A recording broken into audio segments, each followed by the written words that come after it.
Okay, folks, happy Monday evening. All right, well, I'm not really sure what we're going to be able to get done.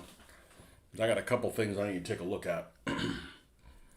But the main thing is we're not going to focus on this, and we're probably not going to focus on that one. This is Ferdinand time. So, I need to see what kind of decals I have for the numbers, because the unit that I want to make needs hollow or outline black decals only. And I'm not sure that I have them. And I'm not going to hand paint those. So if I'm not going to hand paint those, then we'll go in a different direction. So I'm going to take a look through. Let me get rid of this. This is the eyesore from Mysore. This right here. I hate looking at that. All right. We've got some here, but they're in the same style that I've done Panzer IIIs in, so I'm not really keen on using them as well. What do you got here? Those are just solid black, just solid red or solid white ones. These are the same as the other sheet, but larger. These are actually the 1/72nd scale one. I find them too big. I like the 1/87th ones better.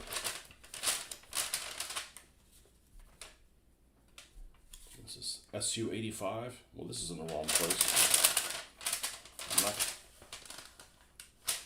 What do we have here? This is the attack. This is the attack model of the Panzer 38. And there are hollow white ones. Well, that might be helpful for the Tiger that needs hollow white, but not this one that needs hollow black.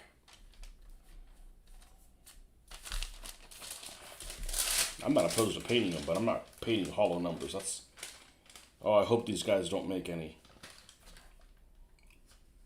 Good, they don't, because it's Petting House. Screw these guys.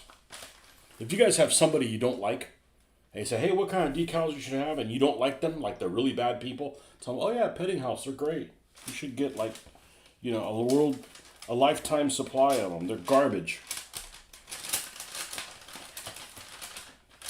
And I've bought them several times. Every time I bought them, they're garbage. They're thick. They're thick and shoddy.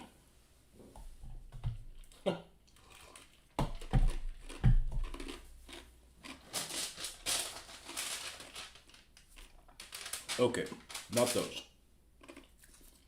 Not this. Not this. Not this. This is the Hummel. Those probably wouldn't be any good anyways. Nope. The decals that came with them don't work. It's actually an Elephant. That would have been great if we could just piece them together. They don't have to be in the same numbers. We can...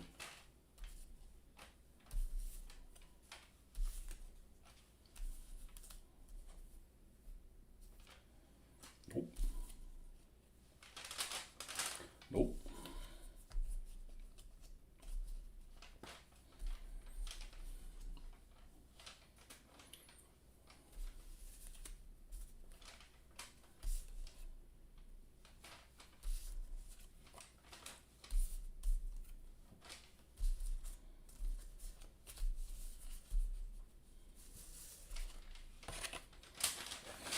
These got lost. These Skytrex ones, I misplaced those a couple months ago. Just in time for me to figure out how to make them on my own. Looks like the only hollow black numbers I've got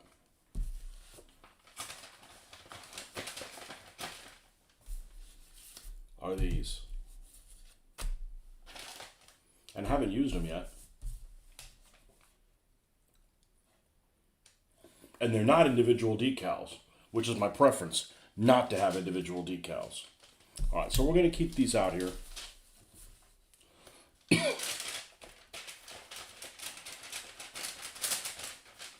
I'm going to move this, I'm going to put this back where it goes. What did I run over? Okay.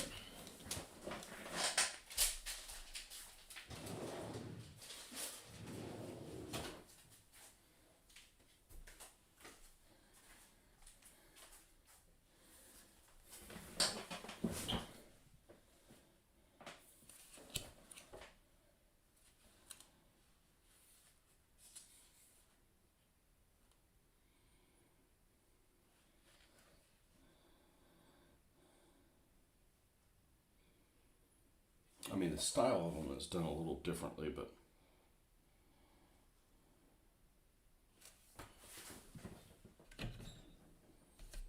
I mean, I like this style better. Yeah, that's what we're gonna try. If we don't like them, we can take them off and come up with something different.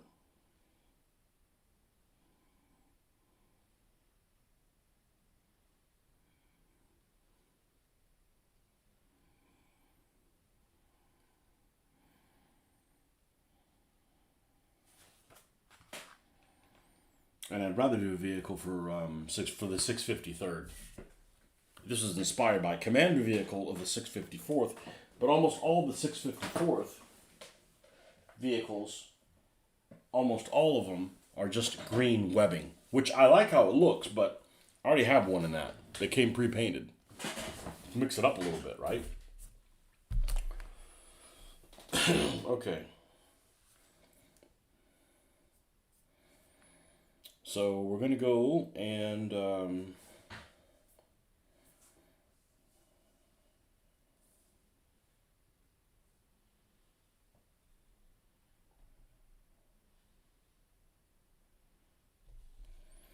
these vehicles had some unique markings on them on the back.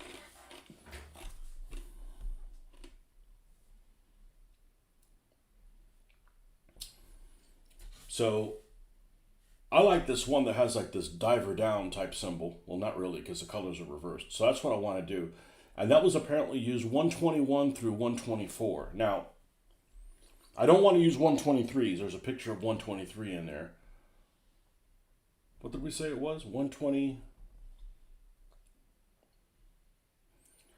121 to 124. 121 to 124. So it's this group here. So we're going to make this one 124. So we're going to have a Balkenkreuz here. We're going to have this special symbol that's going to be on the back. Colorful. Of course, that's after we bring the color up and everything. Right now, the very first step, so this is going to be 124.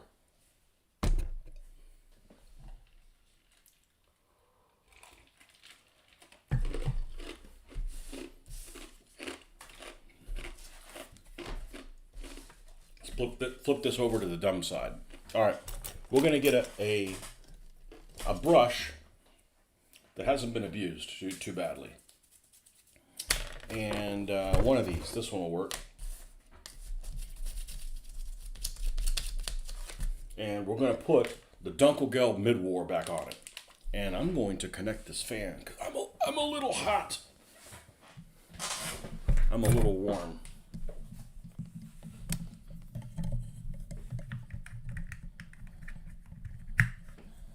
Let me make sure that air has been turned down. Lena, can you turn down the air? Can you do it? Did you turn it down? No.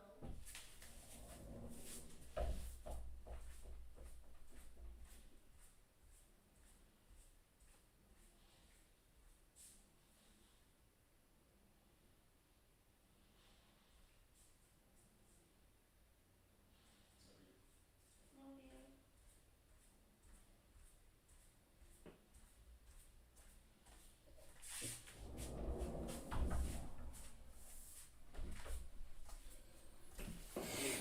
All right, so this is the same base color that we've put on this. Let's put this on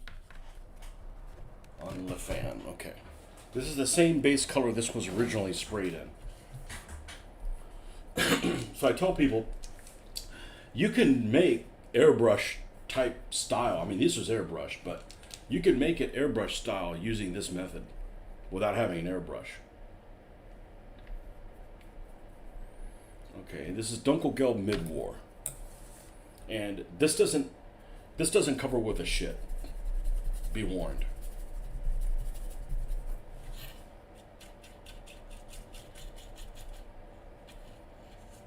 Wow, we got a wet spot there. We haven't touched anything wet.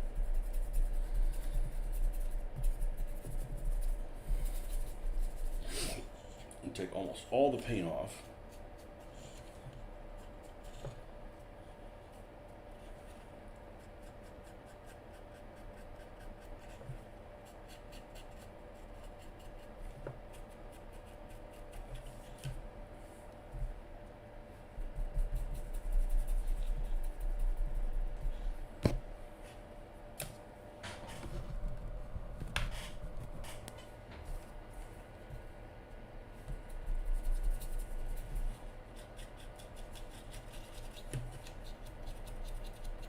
That's this. What I found the secret to.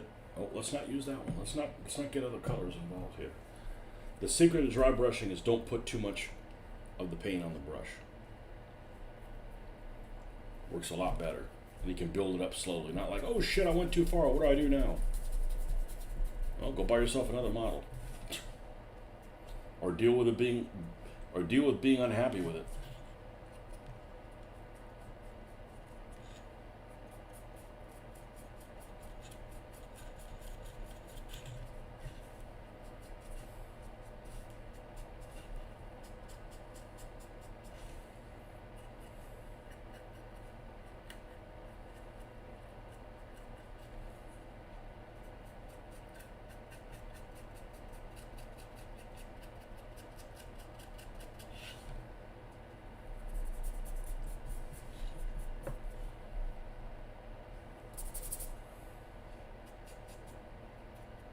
Now, I'm not really a fan of these super weapons.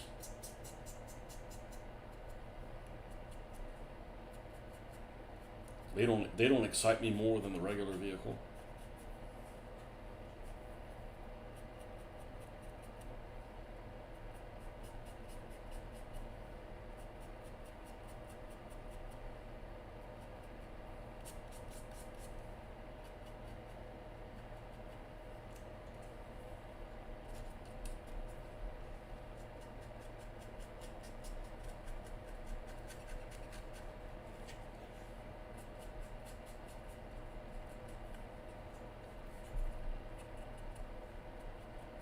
These little corner pieces that we manufactured.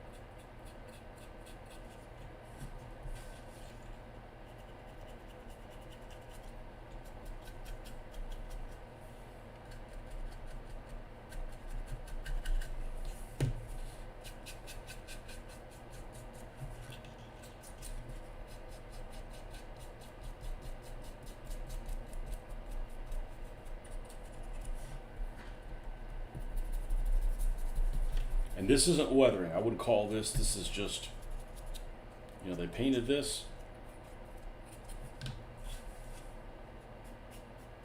The original color is painted at the factory. The other two colors are painted in the field. And some of it is lifted off.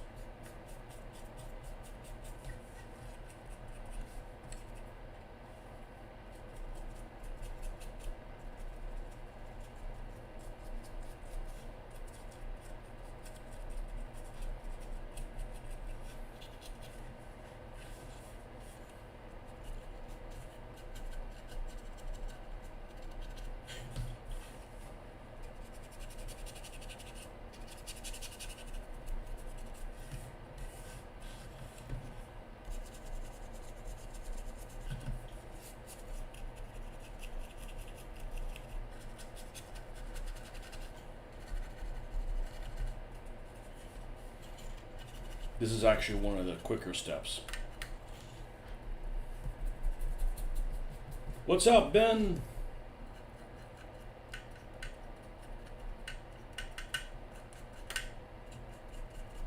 What you doing? That guy hasn't arrived yet.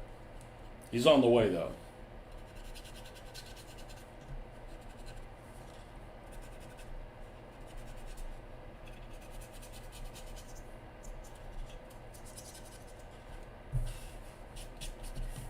That's it, no more than that. And we're going to go over this a little bit after we do the black washing. So you literally could paint this with a brush and then do this, and then it will look like it's kind of faded. Just been hot and airbrushing some latex terrain. I tell you what, I got to get this taste out of my mouth. I did not Did not have a good painting experience with this, and I might have added too much of the magic formula because I tried to paint over a color I had airbrushed with the magic formula, and it was just dealing with it like it was oily. So it might have just been too much retarder on the surface. Something, I don't know, but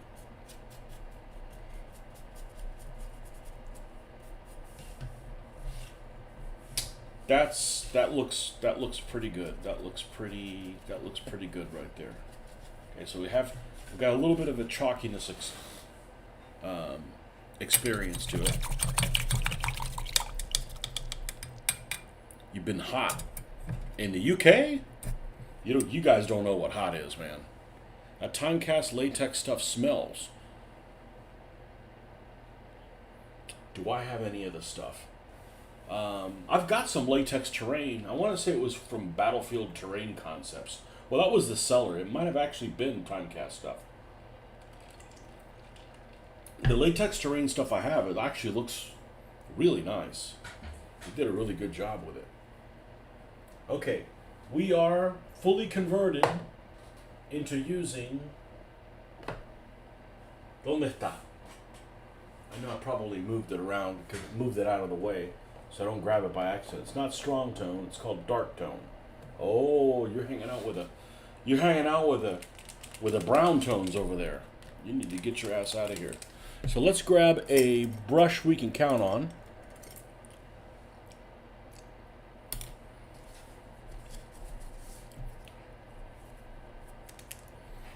A little bit of magic water.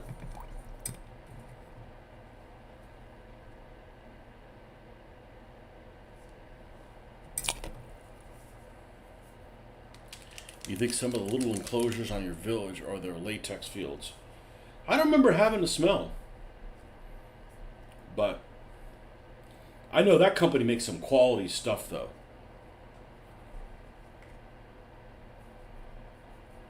I know, I'm not kissing their ass. Hey, they did it. You make good shit, I'll call you on it. You make bad stuff, I'll call you on it. Nope. Nobody's lining up for me to sponsor them. They'll be sponsored by me.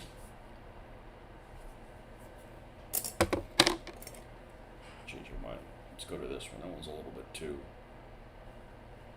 Well, maybe this one's too good, too. Yeah, it's been a while since I've done this. All right, stay in the thing. We don't have time for insolence. You insolent brush, you.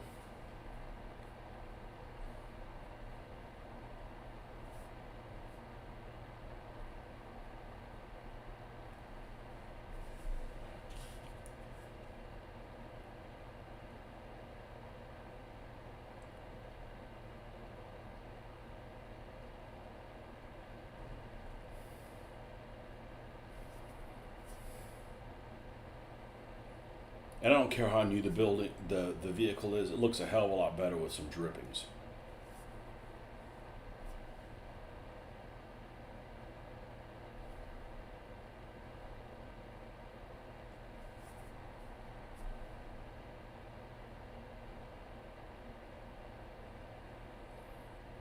And this method, this system actually takes a bit of time to do, but I actually enjoy this one.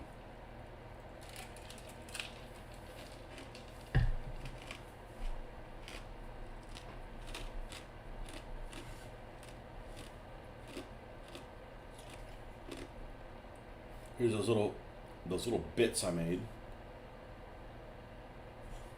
Little corner pieces.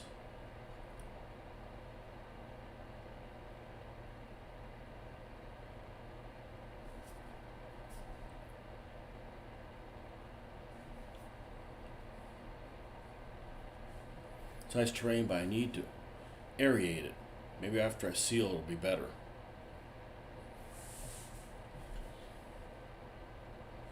You airbrush it, or craft paint works really well with that. It seems like craft paint's like the most flexible. I mean, I don't have Liquitex tubes. That'd probably be even better.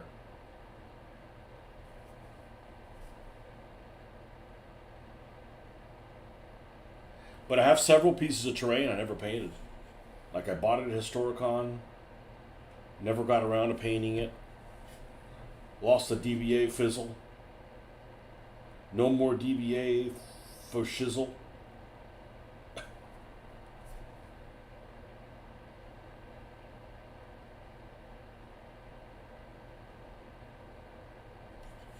And there they sat.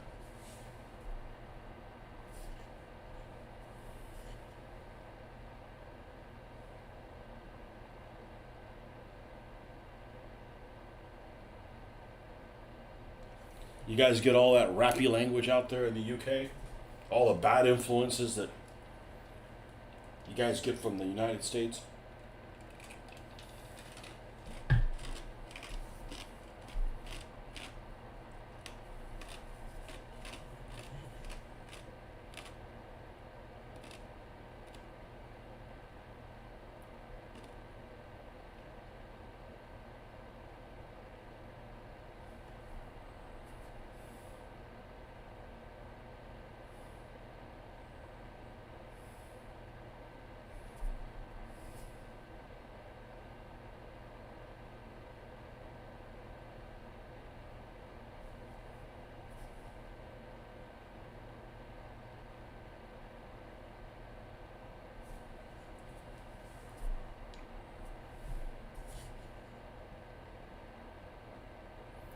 People vying to be who's the most uneducated. I'm really glad Riz isn't taking hold here. Well, I don't really know because, yeah, just olive dry primer, a bit of a chocolate brown modulation thrown in before I go in with a brush. Well, if you plan on dry brushing, that modulation stuff helps. It keeps everything from looking the same. Yeah, I don't know this language these freaking kids use. Riz.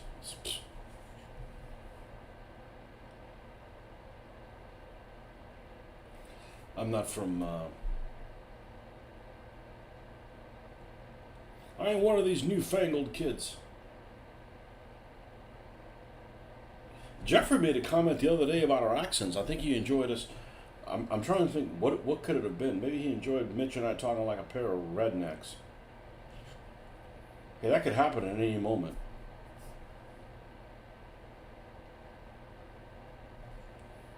Where are the rednecks in England, in the UK?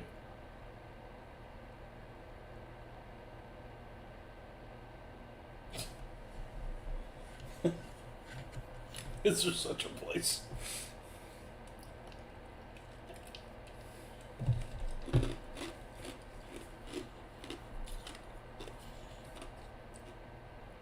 I really dislike abbreviating things that only saves you like one letter. Like that bay. Dude, you're saving one letter. Yorkshire. Okay. So the Yorkshire gamer is a redneck dude. Okay, got it. He'd be like people from Georgia here.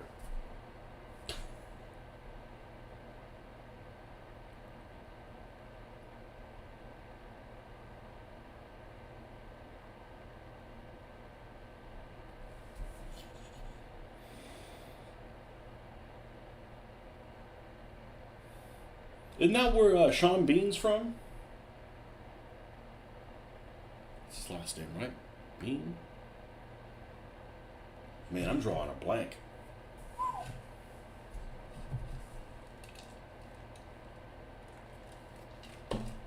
Old timers are starting in early.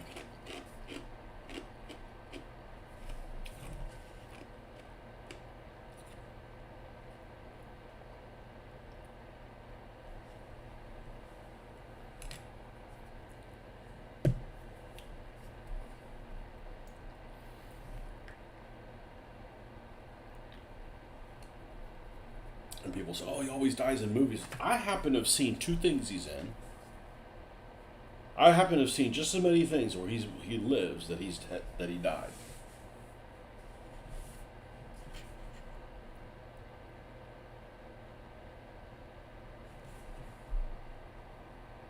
That one where he plays a special forces guy in the Iraq War, in the first Iraq War, and we should call that the Kuwait War.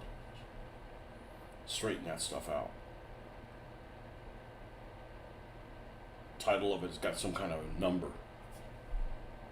Something 22. I don't know what it is.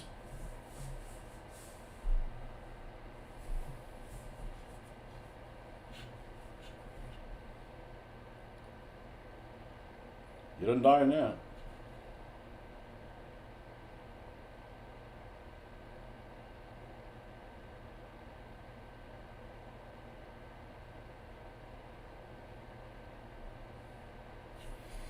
I saw the other day on this one Facebook page called something like, what's it called?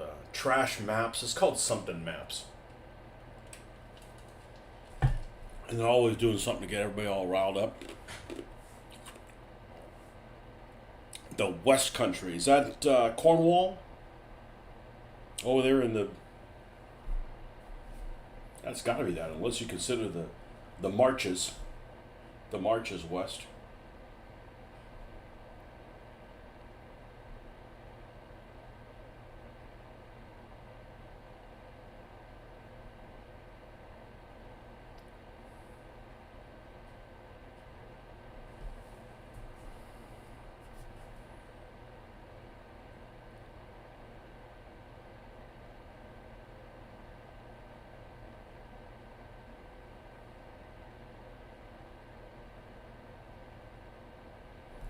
So the thing I dislike the most about German vehicles, easily the thing that I dislike the most, is they have this fetish with these cables. Actually, you know what? Let me take that back. All vehicles have this fetish with having a cable, right? So they can be pulled out. You know, it's handy. But like, not everybody provides one. Like this model didn't have a freaking cable. The Tiger doesn't even have a cable. It's not even doesn't even have a cable mold. Aye, over that away. Yep. Anyway, so this trash map had one of Australia, a map of Australia for Americans. You know, basically what part of the country of Australia would be represented by different parts. And I don't mean, you know, geographically. I mean, you know, like, I guess weather, culturally, whatever. So we're over by, what the hell's up in that corner? Brisbane? That's Florida, Australia.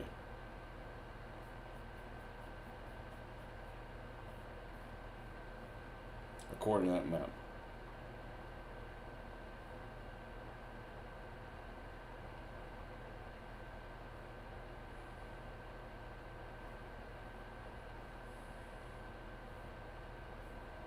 No, Brisbane's farther south. No, we're over there in Townsville City.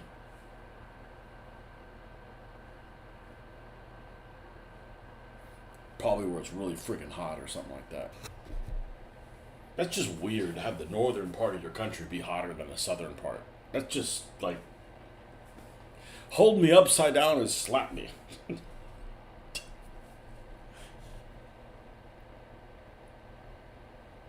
Yeah, who the hell designed that weather pattern? A piñata?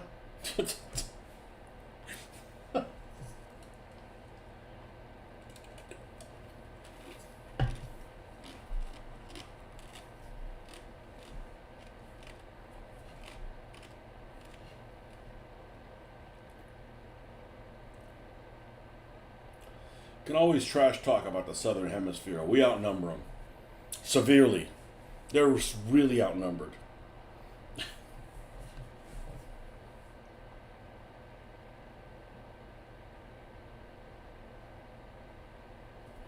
Yeah, you start adding all these little details, and you start making all these things pop, and it's really going to start making a noticeable difference. So this is a step that I think is critical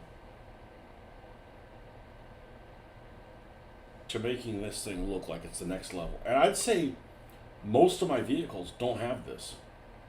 I developed this along the way. Or, you know, I added it to my vehicles along the way. I didn't start with them. They all have the modulation, but they don't have this. It's like that in Chile. Yeah.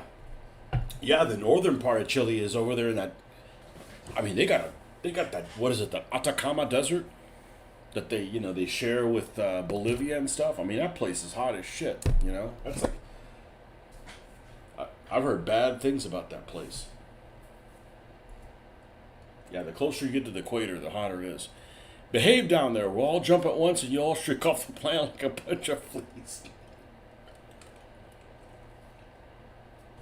Yeah, the only thing that does I'm really good with maps, and I'm really good with navigation. Like even without I'm talking about before Google Earth. Like everybody should be a wizard with Google Earth or Waze or any of that stuff. I'm talking about before that. But the only thing that throws me off, I mean, I'm sure I could pick it up in a second, but if you're sailing, right? If you're sailing, it's totally different. Or if you're on a ship, it's totally different the farther north you are because the lines of the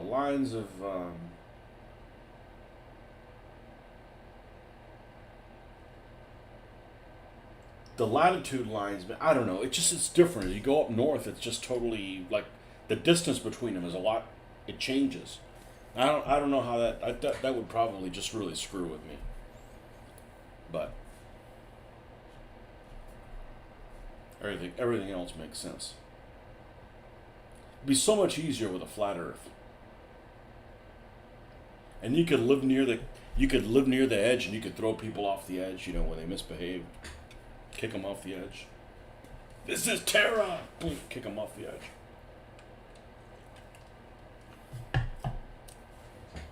People believe there's the flat Earth. Is there like a sharp corner?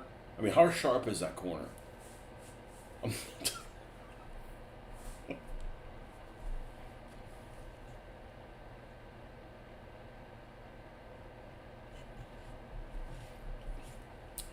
We need to get some Venn diagrams out here.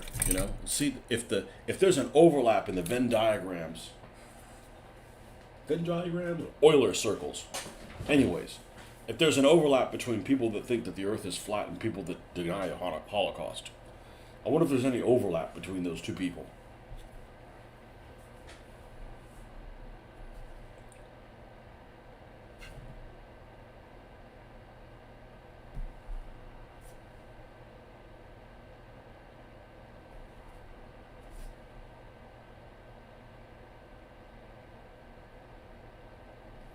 Well, I was putzing around on Mike's research page and realized he had an article on centurions in Israeli service. Now, I'm not getting into that, but I said if I did do something in the Middle East that was historical, it would be 73 war. With that said, what caught my attention is that they got some with those damn 20-pounder guns.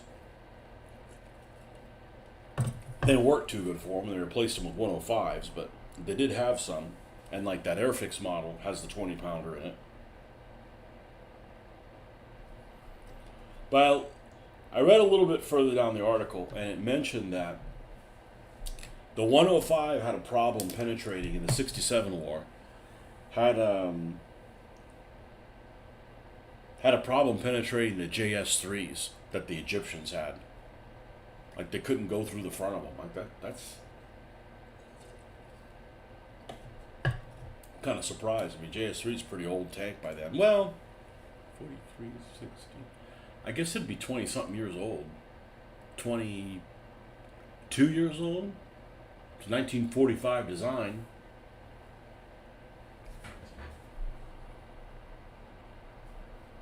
Of course, I wouldn't do that war. That war is a freaking cakewalk. Unless I'm really wrong.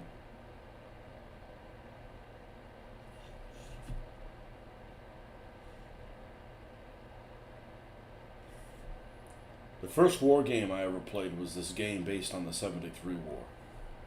Coincidentally. It's called Bar-Lev. It's a game that the game map is probably... It's always a contender for ugliest game board. Although I would say that any version of Catan is uglier than it by by a country mile.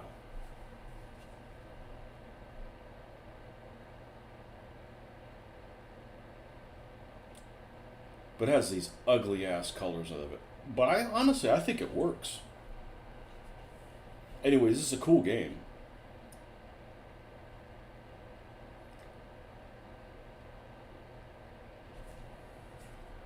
I've even thought about getting it one time.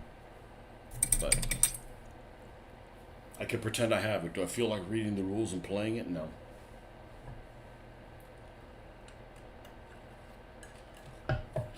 Although it's one of these games, it's like Panzer Blitz. You have modern mechanized things, and they shoot factors, and then you combine factors for 2-to-1, 3-to-1 ratio type of stuff.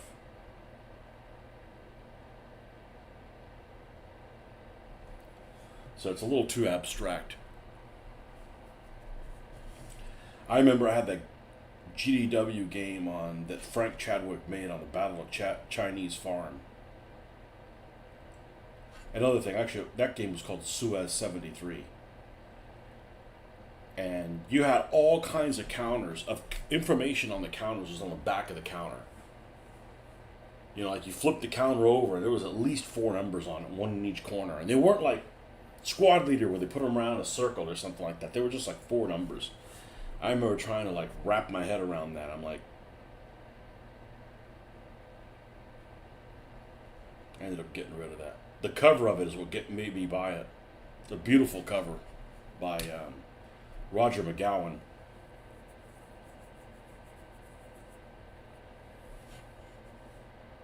And the game actually might be good. I just don't know.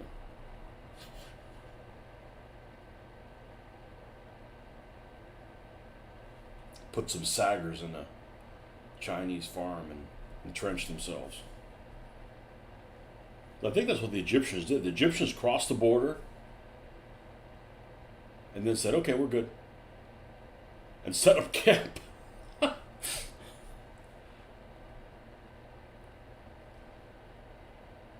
Which is a lot better than they did in 67, which is just friggin' run away.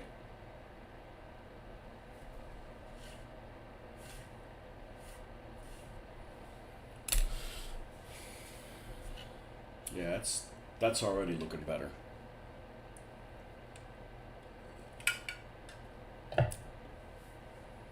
Can you really tell Australians to behave down there? I mean, that's why they got sent down there, because they weren't behaving.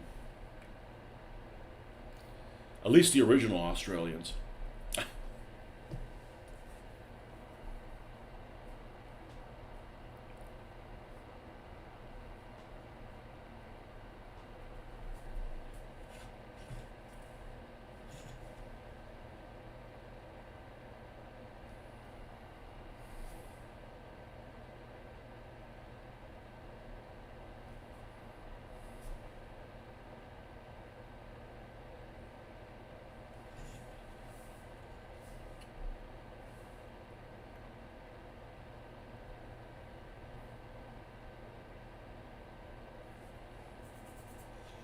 So you said it's hot in the UK. What'd the temperature get up to? You could tell me centigrade. I got a calculator. Or I got the internet. That's the only thing I'm not down with on metric is temperature. I can't visualize it. I gotta like do some math. I mean, I know if you tell me it's like 45 degrees centigrade, that's freaking hot as shit. But what the hell is 27? Is that like 85 degrees? I don't know. I gotta do some of that new math.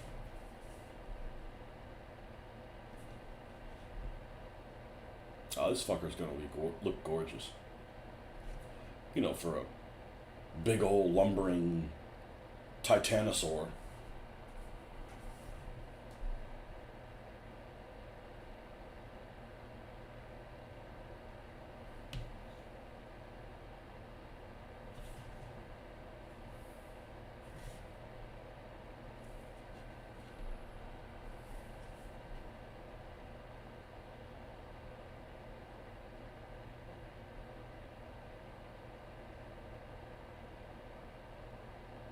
Now you think this is mid 1943, and this vehicle's running around with an 88 L71. I mean, it can pop anything from any distance,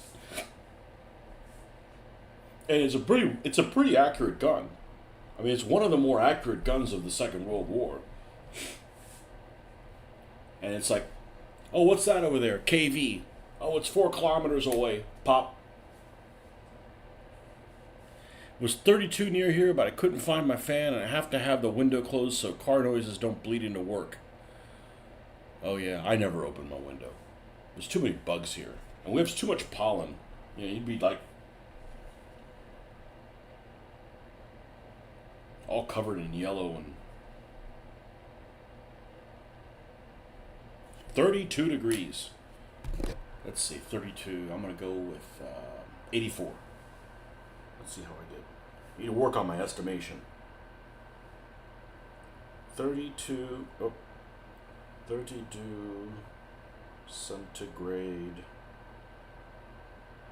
Nope. 89.6. That's hot.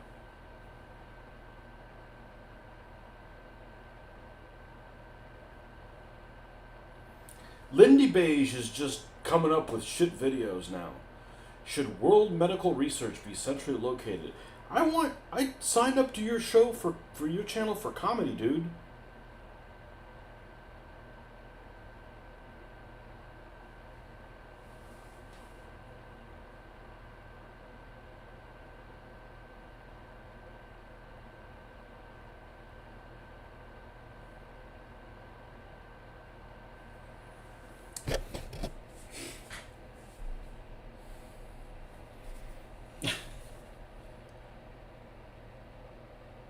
Not serious content.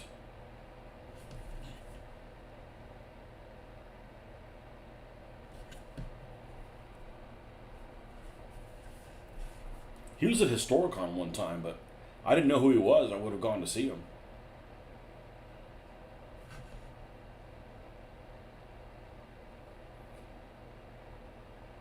Dude's never met a comb he's liked. He's funny as shit, though.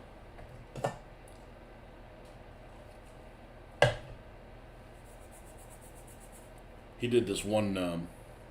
He did this one video on German half tracks. That's excellent.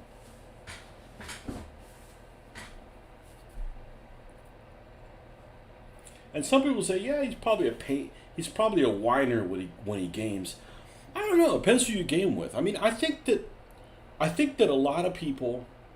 I know one person in particular who was a pain in the ass, but he was gaming with people that were a pain in the ass. And as soon as he didn't game with those people anymore, and he realized he was like with rational folks, he was just fine.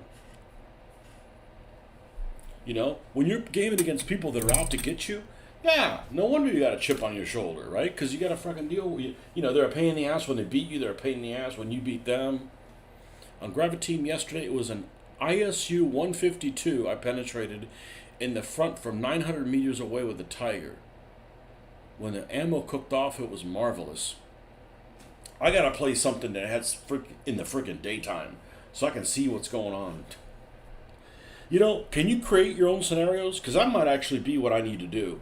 Is just like start really small, like, you know, like 2 units versus 1 or something like that, and like see some of the stuff, and then like gradually go up.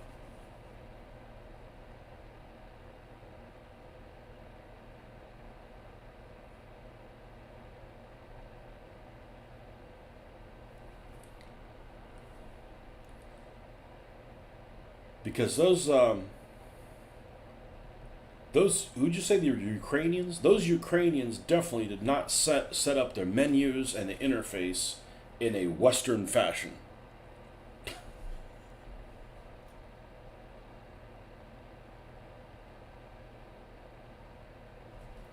There's a lot going on there, and I'm like, all right, let me see that. Oh shit, it already passed, you know?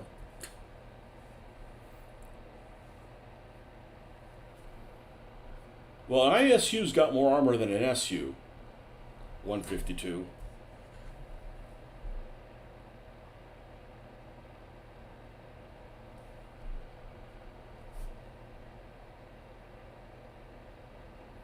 I think those have two-part ammo.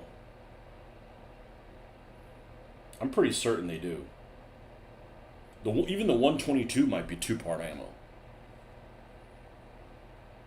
Ah, back on the mobile connection.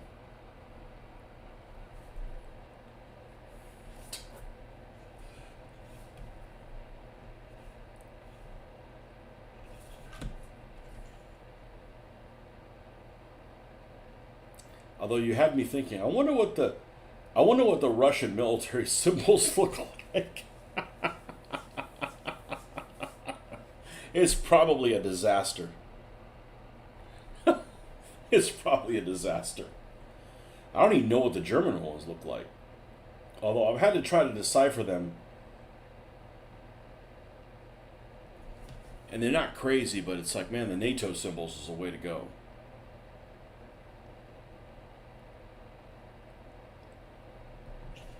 It's just pretty hard to wrap your head around. Like, okay, the Russians aren't red. What do you mean the Russians aren't red? Yeah, they're blue. What? What kind of back-assward universe is this?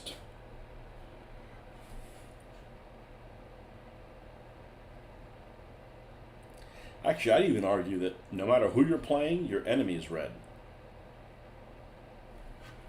A lot of games do that.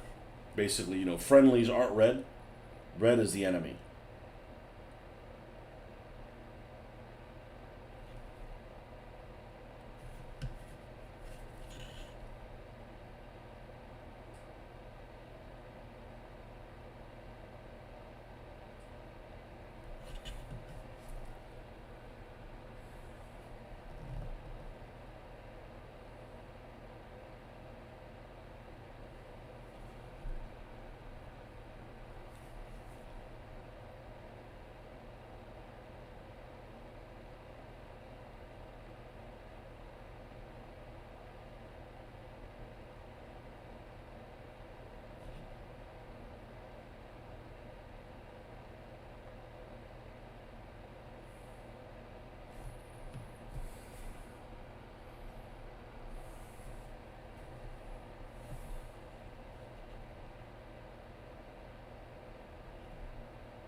I'm going to be going out of town this weekend coming up, so I won't be doing any painting or anything.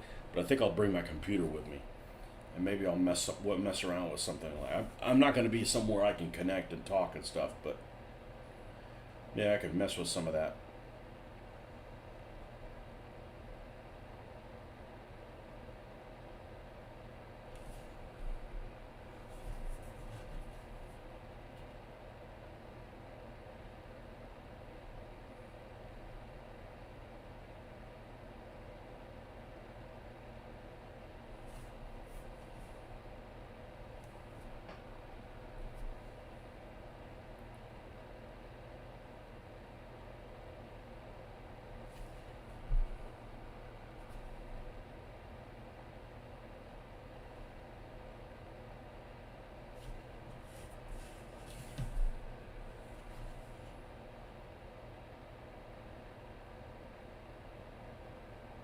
I never realized how hard it is to read an 18th Tank Division. What they mean is 18th Panzer.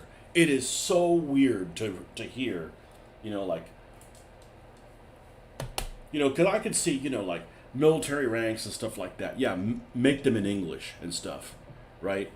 But calling a Panzer Division a Tank Division is like, oh my God, like, just something so simple. It's like, man, I never even heard that. If you do, I'd still recommend the Chewy Gooey Pass, one of the learning missions. You have the basics. Now that I have the basics, yeah, it's just manipulating the menu. It's the manipulating the menu. Like, if I want to move to the turn, I know what button's not to press. It's not going to be, it's going to have an arrow on it somewhere. It's probably going to be in the middle. Yeah, I'll need to bring my headphones because, man, it got loud.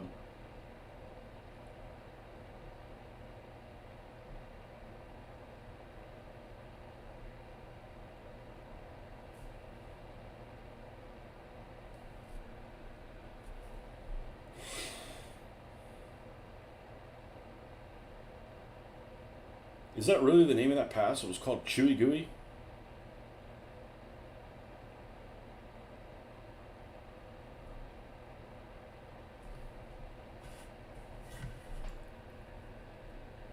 I listened to that Tunisia book and I couldn't make heads or tails out of what the guy was pronouncing correct or incorrect.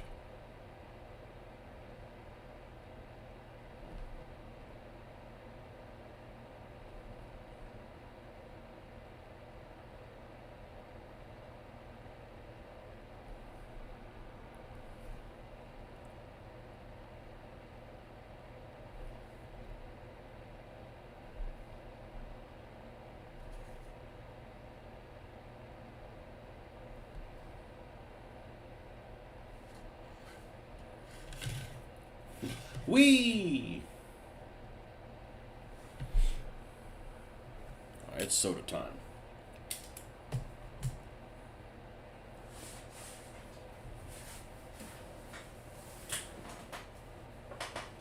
I wonder if there's any.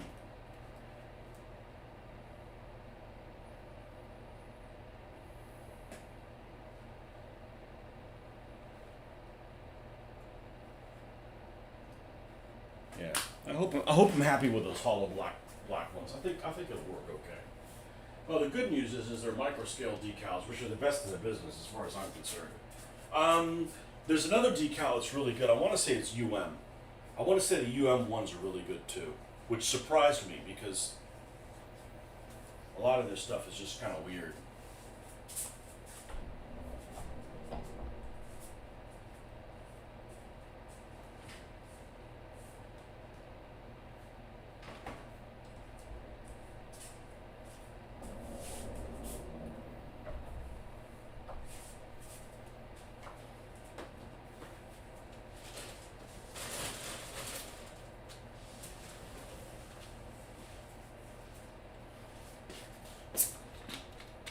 Oh yeah. This is the difference. You see this thing from 3 feet away, and that black lining makes a difference. And then when we do a light dry brushing like we just did, before we did this, over that, that's when it'll really pop. And then you put the stains and the drippings and all that kind of stuff, and it's all together. The audio design is excellent. The engines and guns are recordings of surviving examples, replicas for most equipment. So these guys are like major nerd burglars then, right? Well, that's good. Oh, I said the N word. Where's Rick?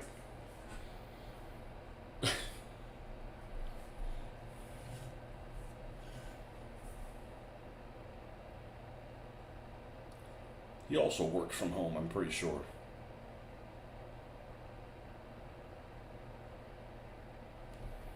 You ever complain about working from home? Paul Howard, welcome. I still think the T-34 95? You mean 85 was a cool looking tank, and it showed the Russians have completely different ideas about engineering. I think the T-34-85 is a good looking tank. I think actually all the T-34s are good looking. The lines on them, they all look good.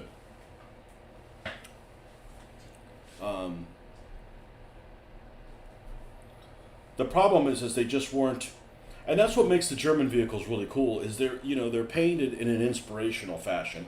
Not all of them, but many of them are like, well, that looks pretty cool. That had they done the same thing with the Russians, and there are some examples of Russian vehicles painted really cool, but it's not as common, and that's really what the difference is. But like I've said before, I actually enjoy doing the Americans and the Russians the most because they're bland. So it's an opportunity to make something that looks bland exciting. Like, you don't have to make this exciting. It's cool as shit, right? It's got like a crazy camouflage scheme, you know. Of all the things that I've painted, I would say the one that gets the most reaction is the Jagdtiger. Because not only is it a super weapon, which people for whatever reason love the super weapons, but it's also a really bright color. It's an unusual coloring. High-level grognards for equipment, and if you post on the Steam forum, one of the developers, Andrei, is usually quick to share research. Andrei. Should I go on there and straighten him out of all the turret numbers? I don't know. I have that's the 1/35th scale modeler in me. You know, and I love the unit. I'm a unit guy. Because with units comes, okay, I can create scenarios with the units, the modeling, okay, which numbers they did, where were they, that kind of stuff. That's why I'm interested in the numbers. Some things, not everything interests me the same, you know.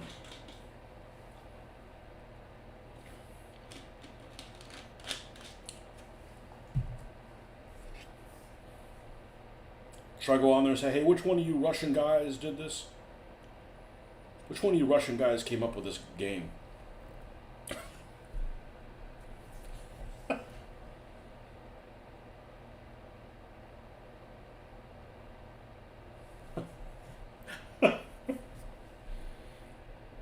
Hey, I don't have a problem with Russian people or Ukrainian people. It's not the people in government. The assholes in charge everywhere suck.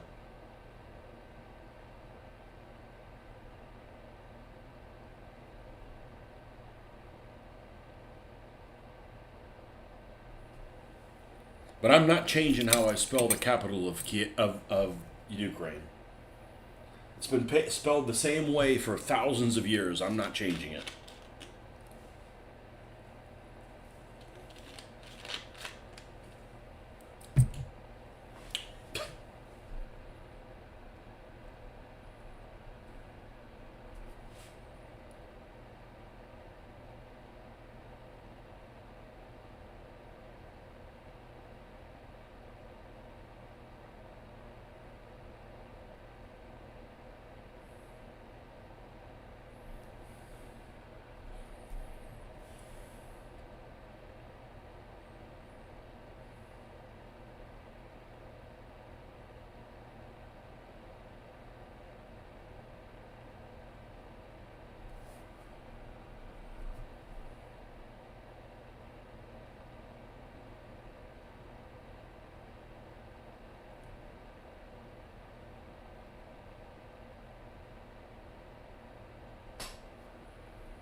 Yeah, T-30-45s look good. They're a good looking vehicle.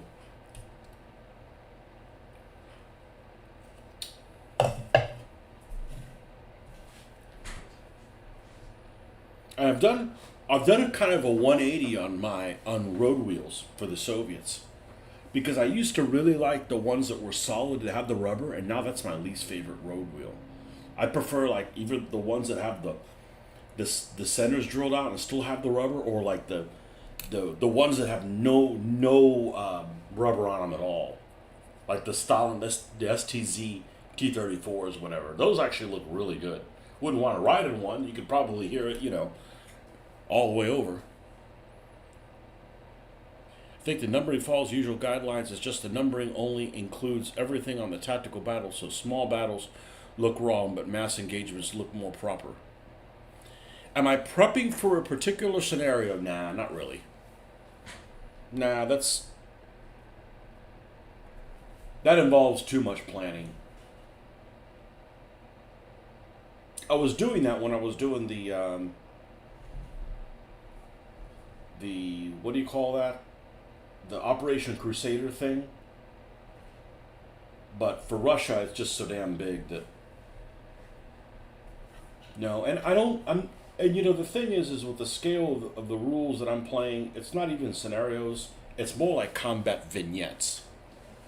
Like we have this situation where this elephant is stuck, and there's actually a scenario in one of the books that was food for fodder, food for thought, food for fodder, food for thought. That was basically a scenario where you had one of these that was stuck, and or a tiger that was stuck or something like that, but stuck somewhere, and the Germans have like a tank crew that needs to go out there and repair it, and the Soviets have to stop them. So this is a kind of vehicle that's actually really good at that kind of scale because it has no machine gun.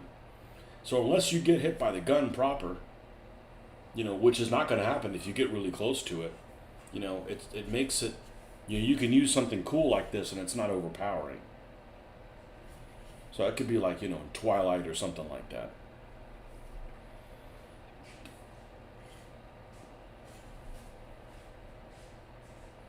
But I have a model of a Henschel. I want to say it's a 129.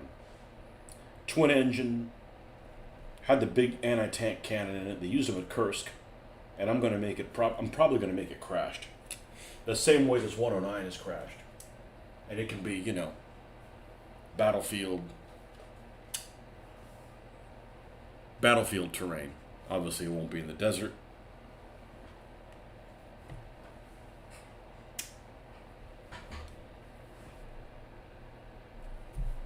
Yeah, but I really like doing a little bit of conversion that I did on this thing.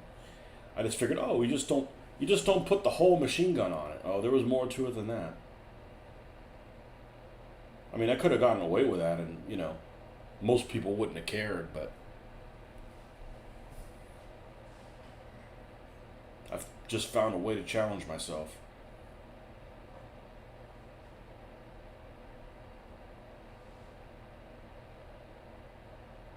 Any chance I get of making things with that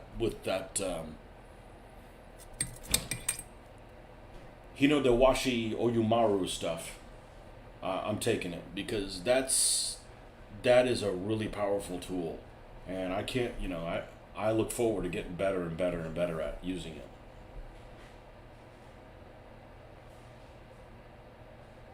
Oh yeah, and that's why this is so much better than the Nuln oil, because if you pull it right out of the bottle, you can get a really thick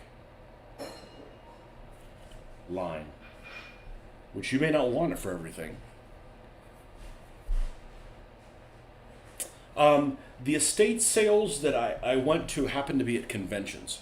So at conventions, like, it just happened to be like two people just happened to pass away, and they had, one of them was an older guy, and the other guy was just happened to be in it. So it just happened to be into this scale, and I picked up, I don't know, like 40 T-34s. All my T-34s came from that, and they didn't advertise it. It was just at our game convention. They had those. But if you go online and you're looking, if you're not afraid of plastic models, and I don't know what scale you do, Howard, but if you do this scale, go and find like a local model club like that, and they'll be like IPMS shows. So like wherever you are. I mean, if you're in the United States, I don't know how they are in Britain. I'm sure it's the same kind of thing. There's probably another kind of association, but IPMS, International Plastic Model Society. Yeah, there's probably some in the UK, and individual people there would sell things. Now, I ended up at this last show that I went in Clearwater. I had no idea what they were going to have there, but this guy was, I guess, knew some old guy that had passed away there too, and he had his own stuff to sell, but he was selling like Osprey books, like 3 for $10. So it's almost kind of like, find out where they are and then just go, like, if you're going to go to a garage sale, just like, I'm going to go there and just see what I encounter. And those things are priced to move. It's not like eBay where you can't really get any good deals on eBay. Or if you get a good deal on eBay, there's a bunch of other vultures trying to buy it too.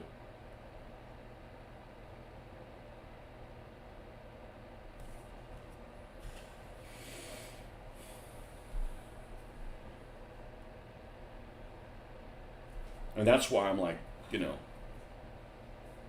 I don't want to buy something that's $15, because I can buy a $15 thing anytime, and I don't need to, But selling things for $5 and stuff like that, I'm like, yeah, I'm not passing up on that. And I don't care that it's an older model. They paint up just fine. But I've been to 3 actual estate sales. I won't go to another one. They're depressing. First of all, they won't have any modeling stuff. And then it's depressing to see how much stuff people collect, then they pass on and nobody gives a shit about them. Like their family doesn't care about, like you have some lady and she's, she lost her husband who knows how many years ago and she finally passed away. She's in this house that's full of knickknacks. Like, she collects like lighthouses or roosters, so she's got like or salt shakers. And she's got, you figure, oh, you collect salt shakers. How many you got? 30, 40, 50? No, she's got 700. And it's just like, it's depressing to see how much your stuff like takes over your life. And then you pass on and like nobody gives a shit about it. I mean, maybe that, you could say the same thing about modeling, but hey, this is therapy, okay? It's either I'm going to build models or we're going to have some adult beverages when I get home from work. So this is a lot better for you. But just collecting, just buying, it's not called collecting, it's called buying shit. Like I think that if you buy models and you put them together, even if you don't get around to painting them, it's okay. Right? You did something with it. It's like like you built the puzzle, right? Well, did you mount the puzzle on the wall and put that stuff that you put? No, but you built the puzzle. So you enjoyed some of the whatever out of it. But the deals that I have found was on those 2 estate sales at the gaming convention, which, that's a fluke. I'm not trying to prey on people that have passed on. It's just like, and I've repainted just about everything that I've gotten from those 2 guys. I think I got like 3 T-34s I haven't gotten to. I mean, I got a lot. So maybe the guy that passed on, maybe he's enjoying it from the other side. But I didn't know any of these people. They're just like, hey, I got all this stuff. I'm like, holy shit. 176 scale.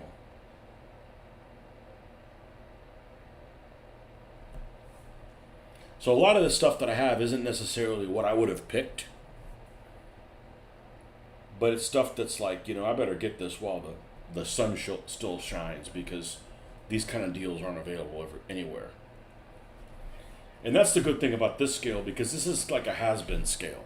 It's been around forever. And, the new people, the new kids aren't going to do this scale. They're going to do 15 or 28s. And if 28s were this price, I still wouldn't do 28s. I don't like them.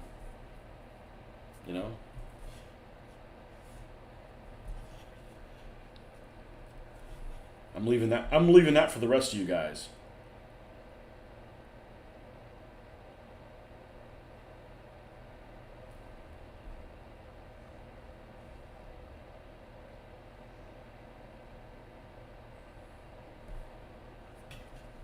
Now, the one thing I hate about this hobby, there's really only one thing I hate about this hobby.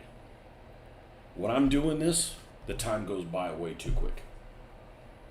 I mean, I'm like, oh, okay, I've been here 30 minutes. Nope, it's been like freaking hour and a half. I'm like, son of a bitch. This is like a great hobby to do if like you have like a life sentence in prison.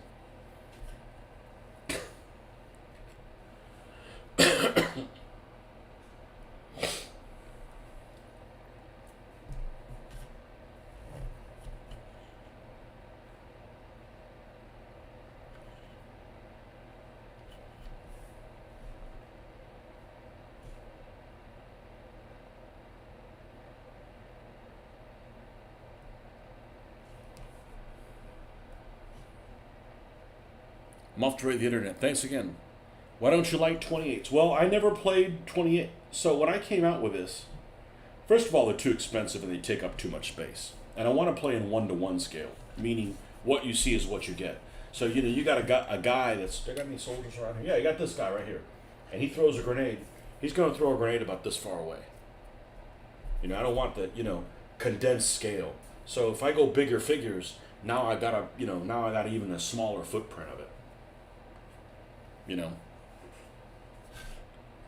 off to raid the internet. Yeah, I don't buy a lot of stuff, but I love the look. If I couldn't do this scale, I'd do 15s and still do this kind of stuff.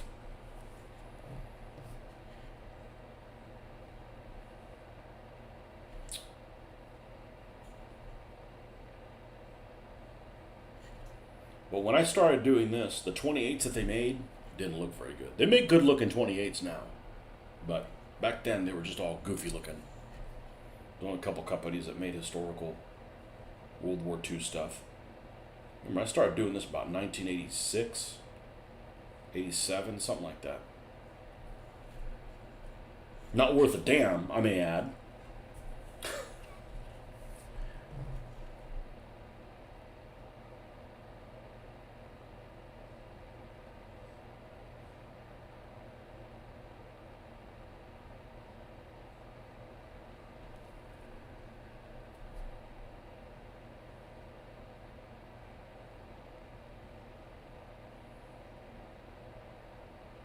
I mean, shit, when I was doing naval gaming, I didn't even prime my ships. I just painted the lead. I don't think I sealed them either. I didn't know. There was no internet. You couldn't, like, share ideas with other people.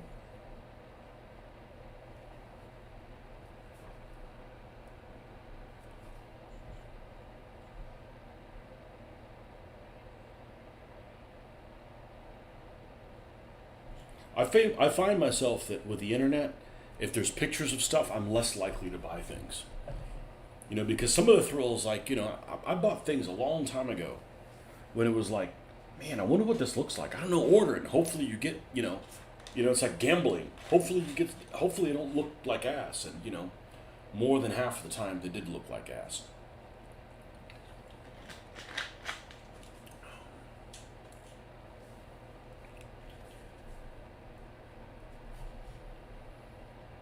And the other thing about 28s is I can't just paint bigger figures and not expect to paint them better. So now my figures paintings takes 50% longer. I'm like, at some point, you just got to say no. But I got into this scale because of one particular sculptor, and he did 20 millimeter.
I didn't have dinner yet. I just jumped on here so we could have some positivity happen.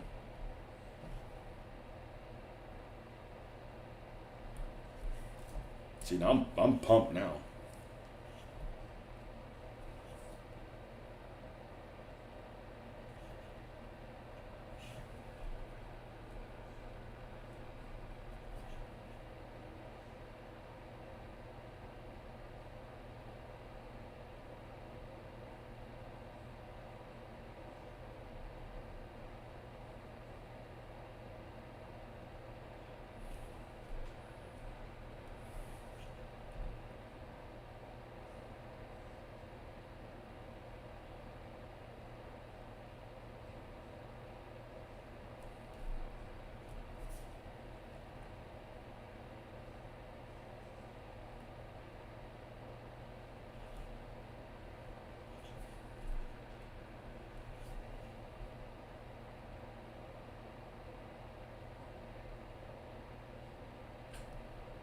Yeah, I never really thought, I don't do the larger scales because they take up too much space. I'm like, come on, how much space do they take up? Well, when you have 200 vehicles, yes, they take up a lot of space. They don't take up a lot of space, but, you need space to be able to take them up. Like, I'm out of space. I'm basically out of space. The next step is I'm going to have to put my building somewhere else. That'll give me 2 more shelves of vehicles. And if I finish all the stuff that I have right now, I don't have any space to put them.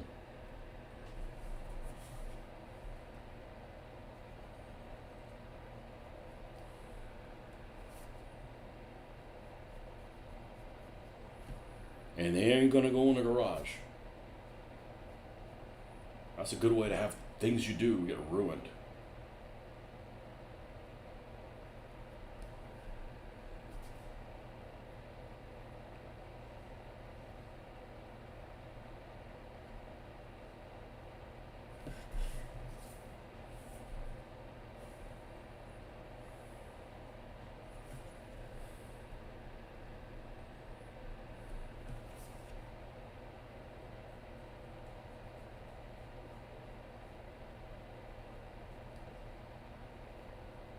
Although I do need to ask people that are big 28mm fans, why do you do 28s? And probably a lot of them say, well, I'm used to do Warhammer on that scale. Well, I never played Warhammer.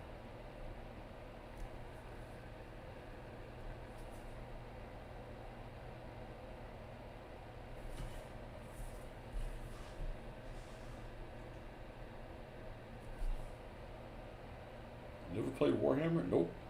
And I never really read fiction.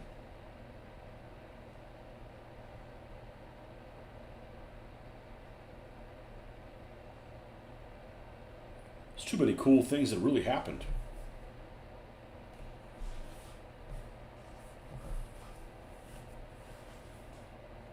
Okay, that looks pretty darn good. I'm pretty happy with that.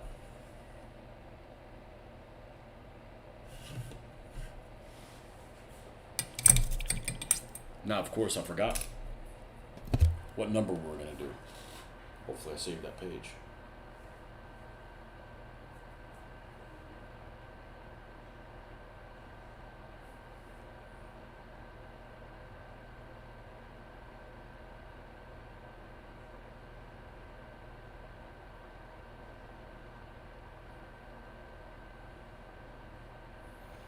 Okay, let's see, is this on?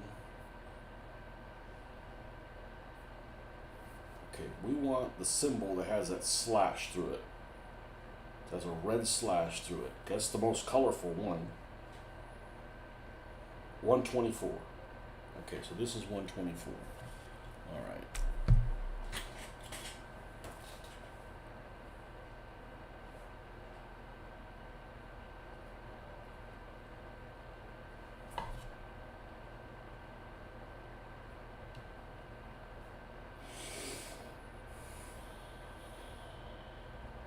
Yeah, I bet if I left these in the garage, every little bit of moisture would get sucked out of this and it'd be useless in no time. So I'm going to go ahead and put this clear gloss. I don't like glossing up the whole damn vehicle.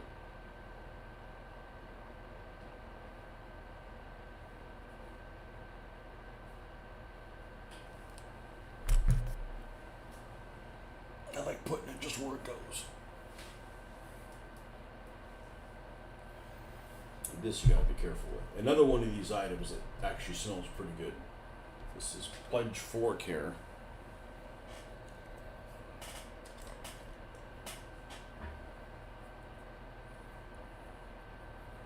Make sure you use a brush that doesn't shed.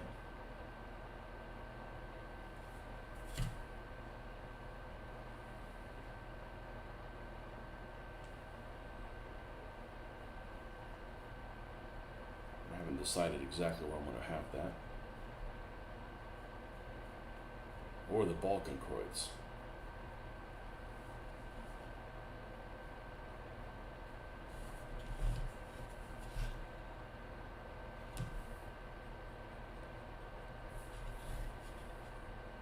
I'll put one back there.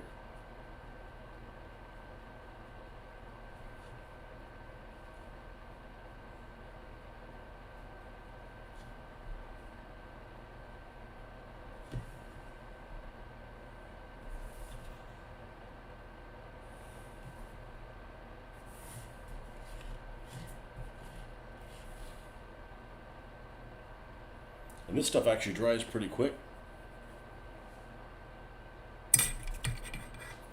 You do 28mm because most of the games I play are designed for that scale, and now my gaming group is accustomed to it. I'd love to do 15 or smaller, but none of my buddies are interested. You're not on the money though. The scale's proper to the Warhammer. Most of us are used to it because of games. Yeah, I've never played Games Workshop. I tried to play Games Workshop.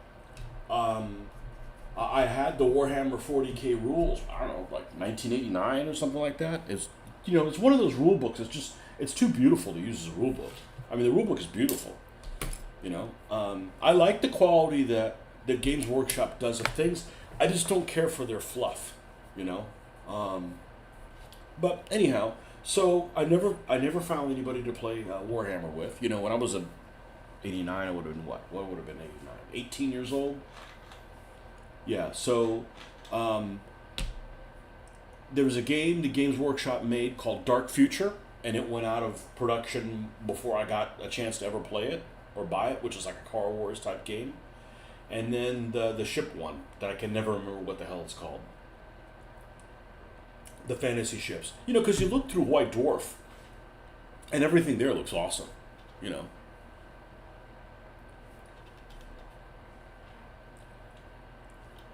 And I'm not one of those people that's like, oh, well, I actually didn't know about these kind of people until a little while ago. They said, well, they get the painters on there so good that it makes people, like, scared to paint. I'm like, look, you got to start, we're all going to make crap. I mean, the stuff that I started painting looks like garbage. But now, if you start painting now, you have examples of people painting awesome stuff from day one, which I didn't have. Man of War. Yeah, Man of War looked cool as shit. I mean, it looked really, really, really, really cool. Like, you could have, it could have a lot of fun with that. Accents and ridiculousness, sea monsters, and, sign me up for that. And Games Workshop just has this business model that just doesn't work for us slow painters.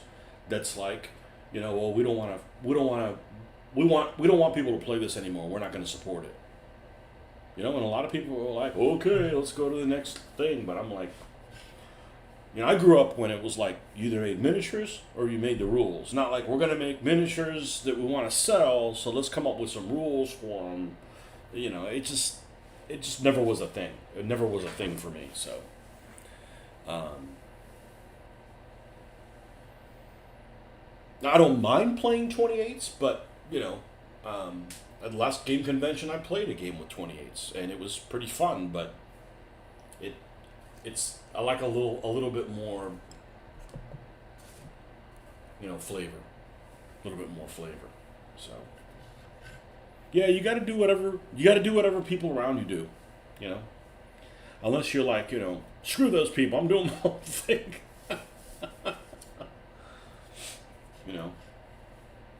Let's see if I can get some close shots of this or do this thing some justice. Now it's going to be shiny in some spots, but what we did is we did some dry brushing on this thing, and we did some black lining, and it's looking pretty freaking sweet. It's going to look even better. Because it needs the drippings. And the drippings means, like a little bit of like rust. And this stuff is amazing. This Army Painter stuff, that stuff's great. It's thick, it's gel-like, a little bit of water. It thins with water incredibly. Easy cleanup, no smell. Lasts forever because you use such a little amount. And I still end up wasting most of it. But great stuff. I don't love their paints, but these washes that they do are incredible. And I was all for Games Workshop washes, but Games Workshop does these things where they're just too corporate. And I'm not anti-corporation, but when corporations start doing things that are like shitty, that's not the way to do it.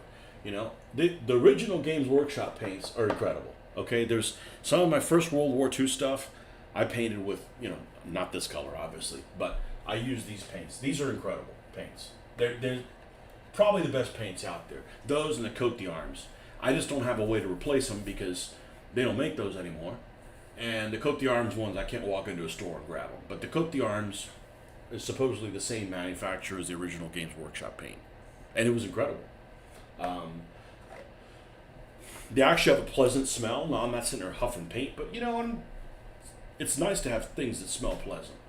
And they just go on like almost like a pastel. They go on really, really well. They thin well with water. Just great stuff. Then Games Workshop, I don't have any of the intermediate one, but they were hard. But the reason these work is because you have a squishy container with a squishy top. So that's double squishy, and you get a good seal. And actually, the design with them being hexagonal is good because you don't slip out of your hand. But anyways, that's just a side note. But they sealed really well. I've had these. I bought some of these, from in the late '80s, and they're still alive. The other design they went with was hard and hard garbage. I literally bought like copper once, used it, put it away, pulled it back out several months later, all dried. Couldn't use it again. What they're doing now is okay. It's hard and soft. I've got a fair number of them. I don't dislike them. I just, it's like they have a great formula. It's like, hey, well, how can we cut corners? Nuln oil, for instance, okay? Nuln oil came. Let's see if I've got one. I don't think I do anymore. I ran out of it. Nuln oil came originally, or is this the one? I think this is the one. No. Anyways, I don't have the big one anymore. Nuln oil and Agrax Earthshade. Or Agrax Earthshade, what I used to use, and then I switched to Strong Tone. Agrax Earthshade was great. I watched a guy on YouTube. He said, use that. I used it. It got great results. Bought more. And then they changed the formula. They decided to make it go from this size to the smaller size. So I lost about a third. It went up in price, $2. And it got sticky. When you apply this, it got sticky really quick. So like if you apply it with a brush and then you come back a few seconds afterwards and then like readjust it, it'll like stick. So I'm like, we got to get rid of that. They changed their formula. I mean, it was like great, and then they changed their formula. Well, this strong tone works even better. So, I'm not anti Games Workshop. They're awesome at some things, and then they decide to change for whatever reason. I mean, if you got to charge more money for your products, charge more money for your products, but don't charge more. Make it smaller and make it shittier. Like that's not the right way to do it.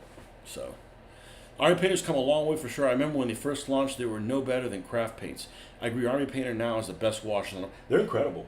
They mix with water, and they're thicker. So, I can dilute them however I want. I just want a thin one, and I just do it without even thinking about it. It's just like one of the few things I can do in multitask. It's paint and run my mouth.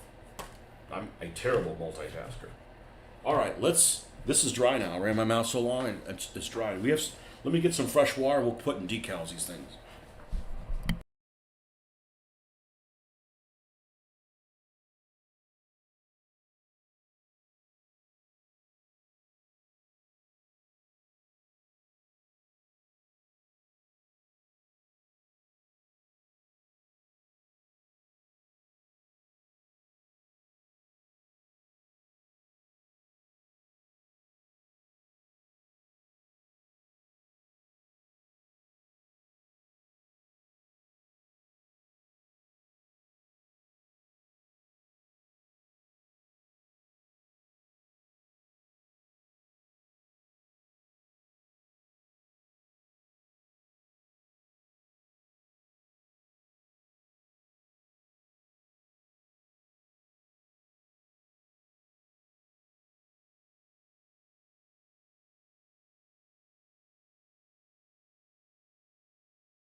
Normally I'd normally just hand paint these, but we're going over a camouflage scheme, so to make my life easy, I'll use the decals for the crosses. Now,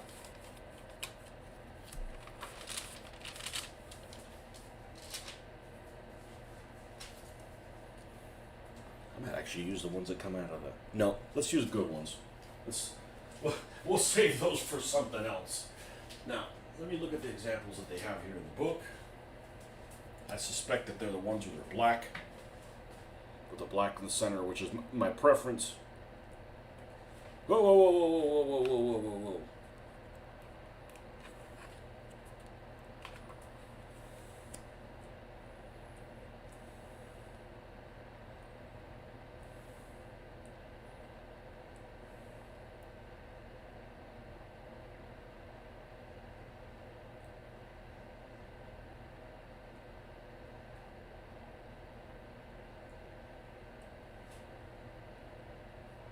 Black.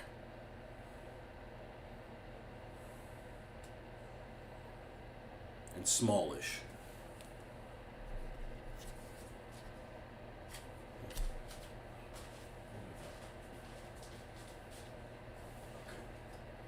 Oh, shit.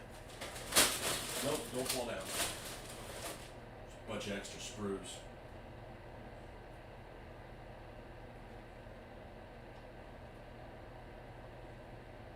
See where they have the number.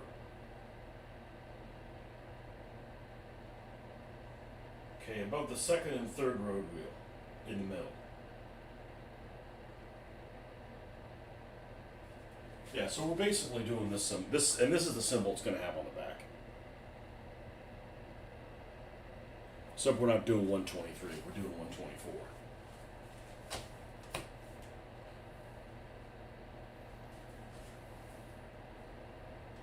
That's a pretty big triangle back there.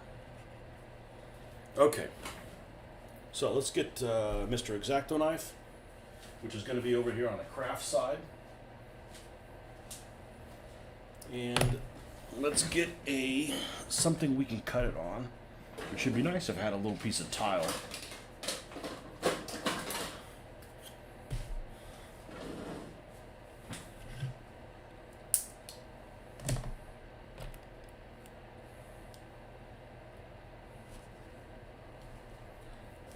Oh, shit, I didn't check if see if there was one on the back.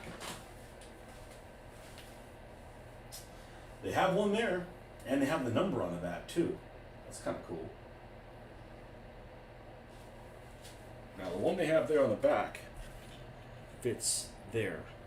Is this too big? No. Okay. So we need 3 of these. And these are from Skytrex, and they're excellent. And they're individual, yes, so you don't have to I hate when it's all on one sheet.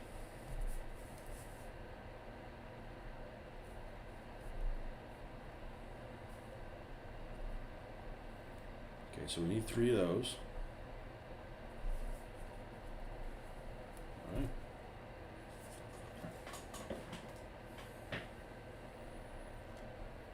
And we're doing 124.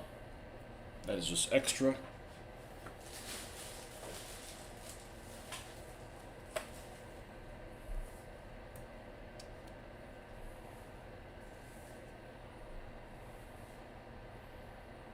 And we want black. And I'm not going to put the number on the back here in the corner. Good news about not using numbers that are repeat, you get more numbers out of it. If you end up doing like 111, you take all the ones out. So these are separate. Yes, okay.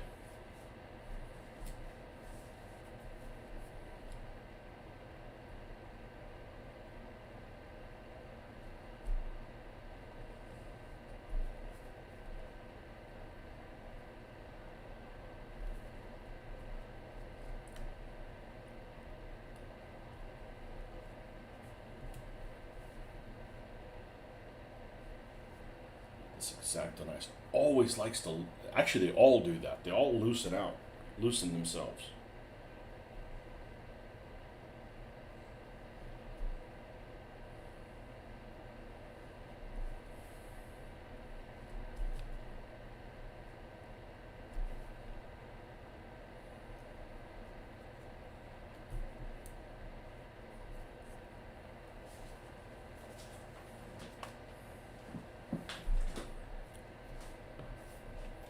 Lots of people on, but nobody is talking. That's fine. What is your purpose of watching this channel then?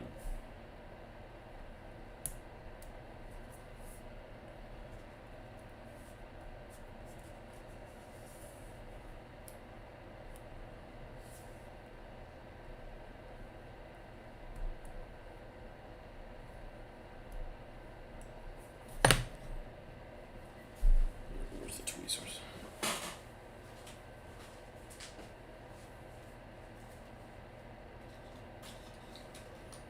So here's the pre-painted one. And this thing looks like block compared to this other one.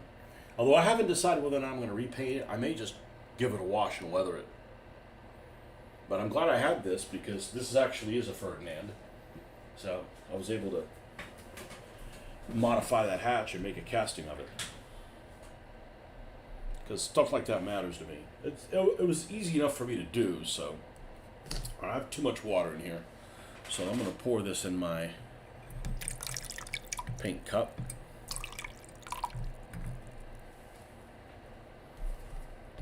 It's probably still too much water.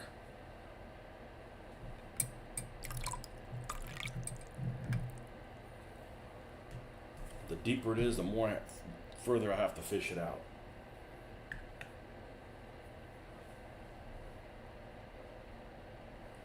Go ahead and do all the crosses first.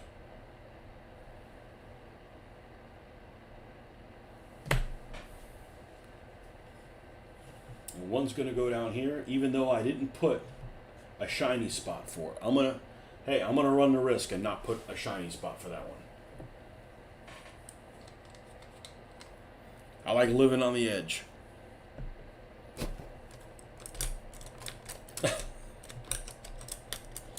Ooh, risk taker.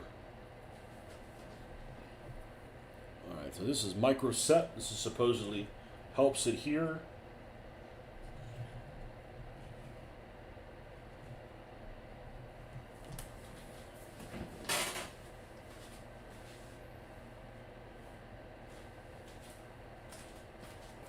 The number's going to be here, and the cross is almost in front of the other road wheel. So in this zone there. Okay. So here.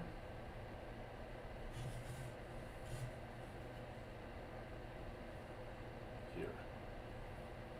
And numbers are back up in this zone. Now, this stuff doesn't smell good. It smells like vinegar. Which, you know, if you're a fan of vinegar, what's wrong with you? You know, white vinegar.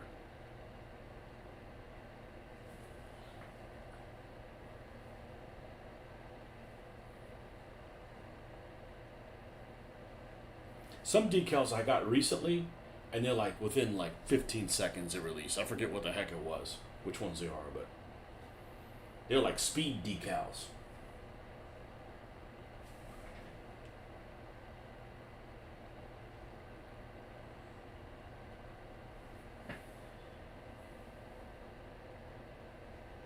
And I don't like to slide them on.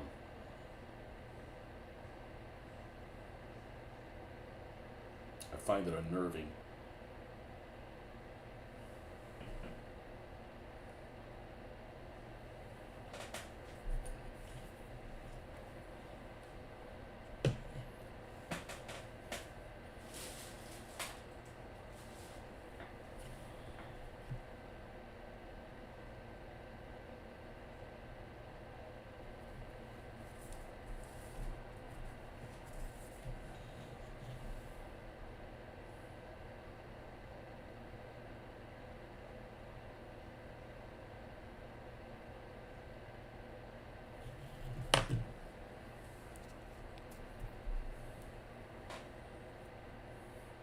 What's up, Justin? Painting your big machine here.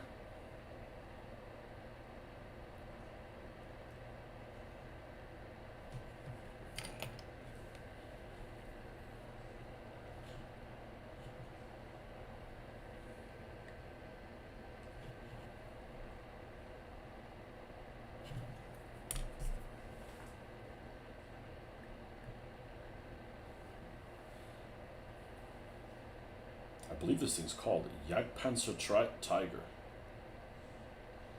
Nobody calls it that.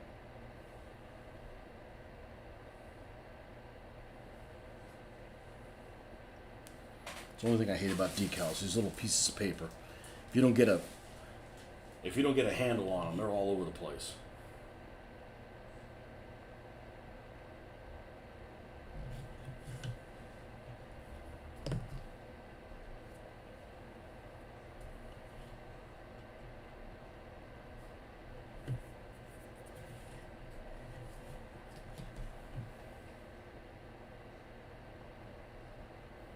Before we mess with this, let's start dropping some of these numbers in here.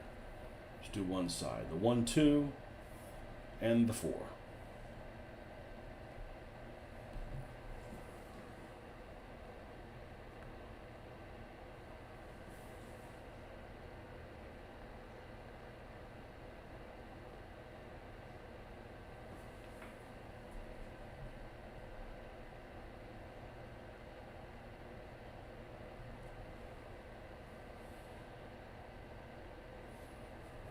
I actually like doing tweezer work.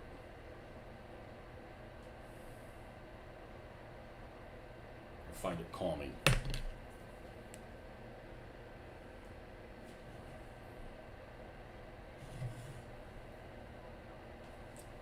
center of the cross is the edge of the wheel. I was painting a 28mm Sherman from Rubicon. Man, frickin' Rubicon is awesome. You guys get so many decals of those things. I'm just not doing 28mm, but those look freaking great.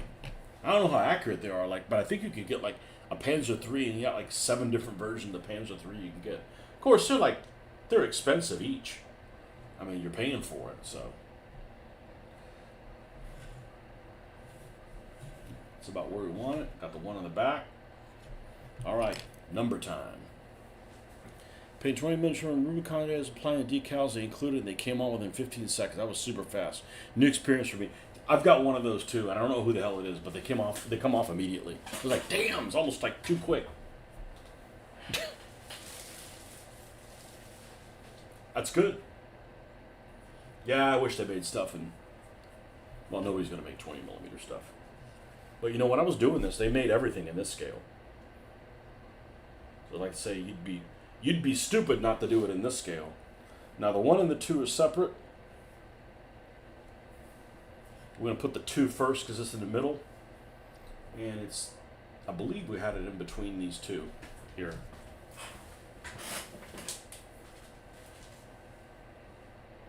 Yep, in between those 2 wheels. I'm just looking at the artwork for inspiration. Yeah, the Rubicon, I'm a little jelly about that. Wish they did.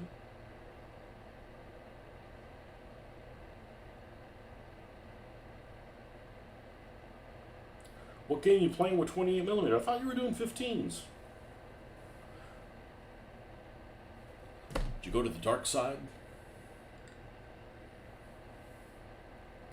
Well, at least it's a legitimate scale, not like 12 3/4mm or something.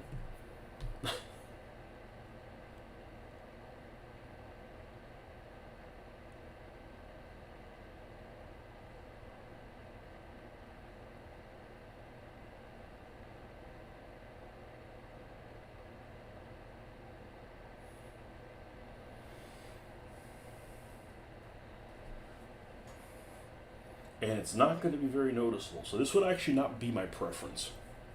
But that's what these guys used.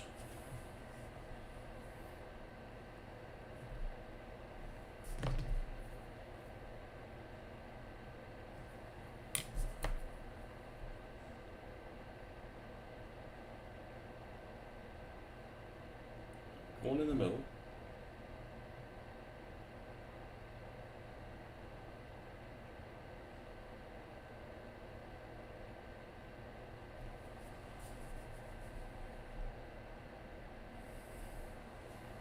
Give it a refresher.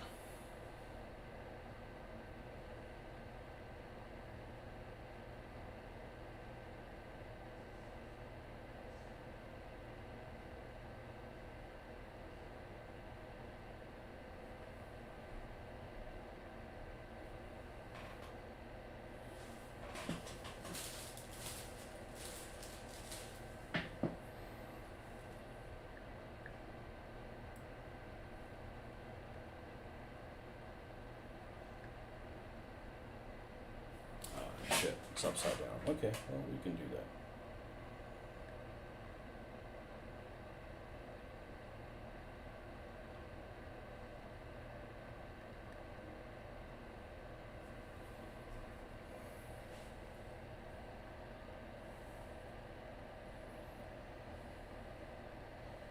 Still easier than anything else I've had to do today.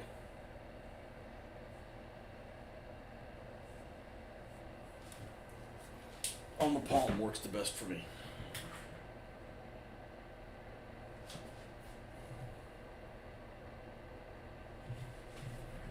All right.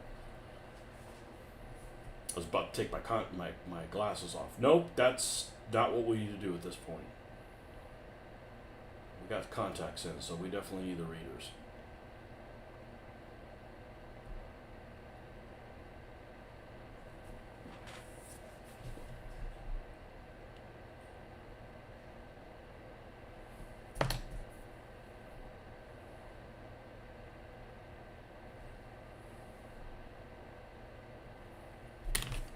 I've actually never ripped one before. You shouldn't have said that. Sure. Just be careful with it. I'd rather enjoy this part. And I'm going to keep them a little open. Normally I like to jam these together so they look narrow.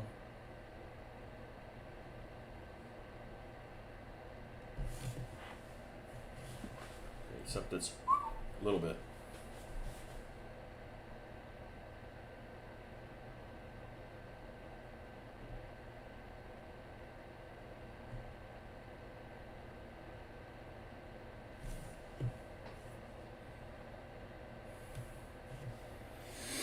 I think that's where it needs to be. No, you want to do 15 millimeter. The whole group is too accustomed to 28. We play bolt action, very little gaming props. Oh, it's very, very fun. Love the order dice mechanic. I like that. I just don't like the fact that you get to pick who it is. And I heard the vehicle rules are terrible. I don't know. Like I said, the only game that I'm not playing, that I would consider playing, and it's really subtle. Like those numbers. That's fine. I got to use them for something. That's normally not the ones I go to.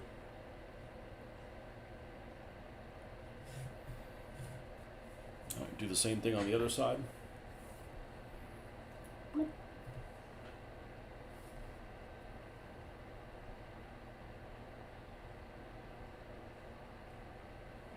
Yeah, Rubicon models, man, they got a lot of... I got to wait for that thing to percolate. Let's see what we got Rubicon models here.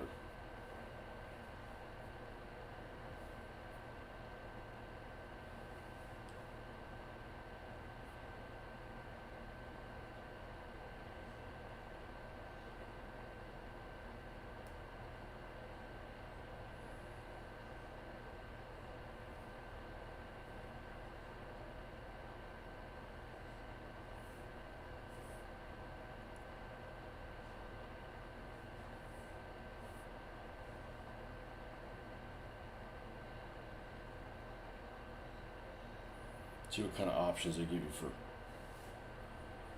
Okay, you can make an M4A3 wet stowage. I think all the M4A3s are wet stowage. I'll make an M4A1 as well.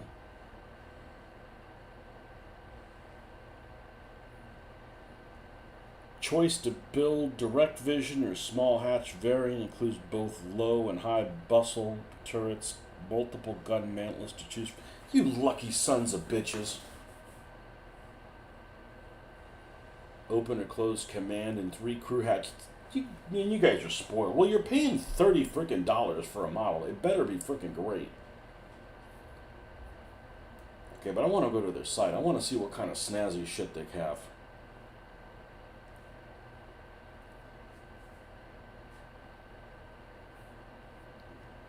eBay's not going to show me. Rubicon, let's go here. Visit.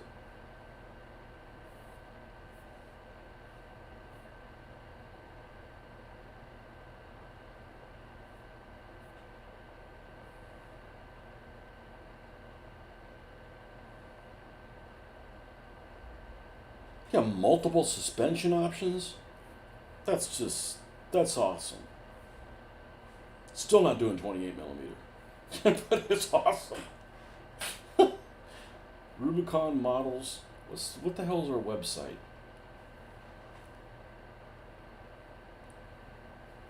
Rubicon Models USA. All right.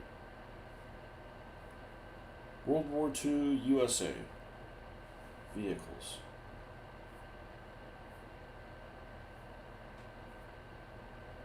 Let's just go with this M4A1.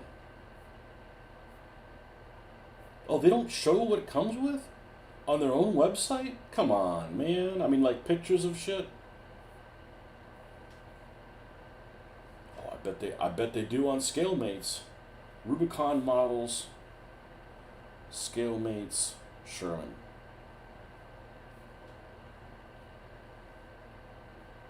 Here it is. Download the instructions. Okay, this is the 76 millimeter version.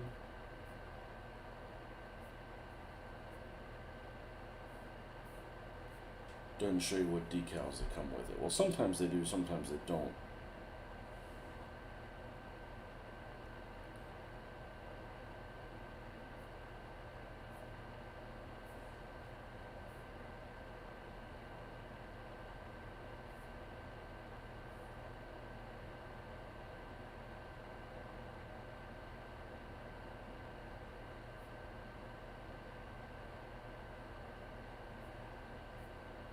Here's the one for the Firefly. Sometimes they give you the decal sheet.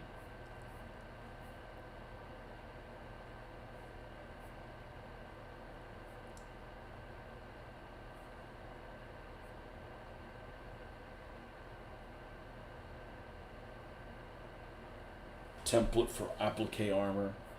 You freaking people are spoiled. Yeah, so you can make an M4A4 out of this, a Firefly C,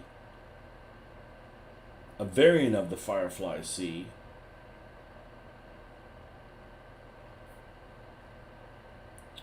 of course I don't really want to pay that kind of money for one, but and then you have those extra parts that'd be burning a hole in your head. Like, oh man, I can't have all those extra parts. That's good stuff.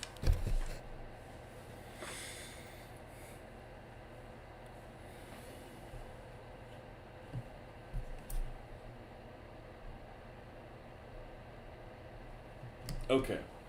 Now I probably waited too long. Oh, sorry, Joshua. I thought that's what my comment probably didn't make any sense. What do you mean I used to do 15s? I was thinking your comment was Justin's. I've got it out of the side of because Justin does 15s. Well, it might actually be something that's okay to modify, but I don't have any interest in playing in a tournament. You know, imagine playing in some tournament. It's like it's Americans versus Americans. I'm like, no, nope, don't do my World War II that way.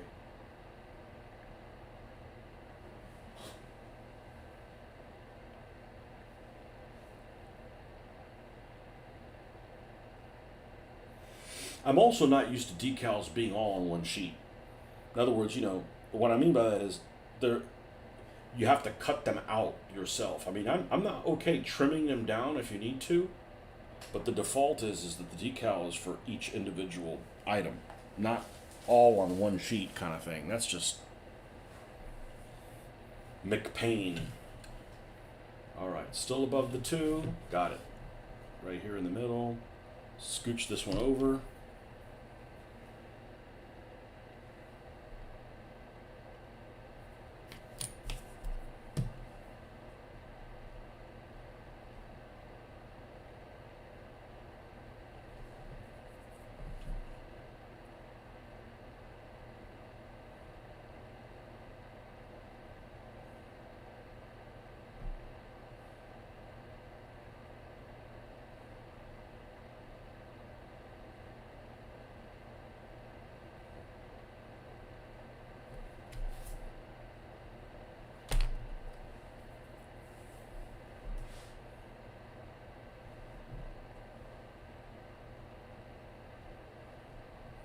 Yeah, last time I was commenting about, man, this is too quick. It's been 45 minutes ago.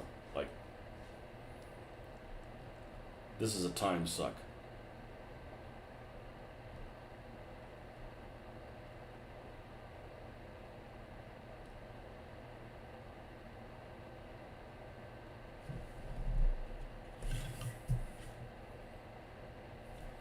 See, this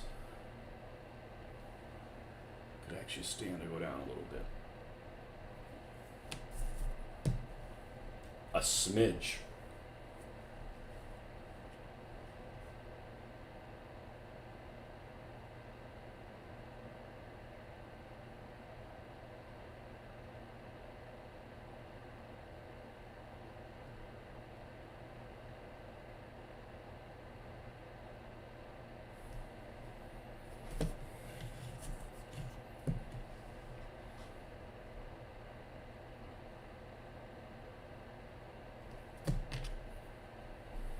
Still in the tournament scene, we just have a group of buddies who play together casually. Yeah, the only reason I even got into anything tournament is because you get to use your stuff, you know.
Perfect.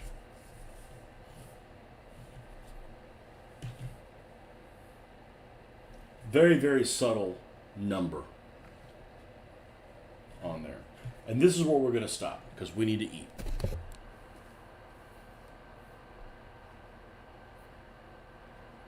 This is where we need to stop.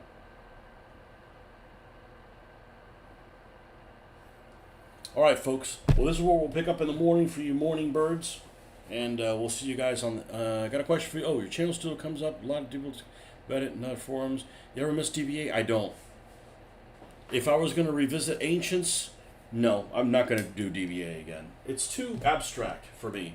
And, I've mentioned it many times on this channel why I don't do it again. I mean, it's not because it's competitive. It's just, we'd go out and do these videos and it's just try to help people out with questions, and there was too many people that just felt like they read the rules once, they knew how to play the game. I mean, I got over 2,500 games logged, and we get shit wrong. We don't want to get it we don't want to get it wrong, but there's just too many people throwing stones, undoing all the good that we were doing, and it's just too frustrating, And I had too many people that were like, "Hey, yeah, I want to learn how to play it." I said, "Hey, well, we run this thing in Orlando, whatever. You should come by." "Oh, yeah, all right, be there." And then they never show up. And it's like it just happened too many times. It just got to me, and I was basically putting everything else on hold to do that. And I'm like, it was a good run. I started getting really involved in DBA and making videos. I didn't want the game to die, And then it's like no matter what I do, we can't get it to grow. We can't get more than like 10 players to ever show it up at a convention, no matter what we do. So it's like, you know what? Fuck it. I'm going to go my own way. So, no, I would not do DBA. As a matter of fact, just before I switched to this, I was working on making changes to it. Not to sell it or anything, but just to give it more flavor. But it's just not in my heart anymore, work's too difficult, work's too challenging. So I need something that's a little bit more relaxing. All right, folks, we'll see you guys on the next one.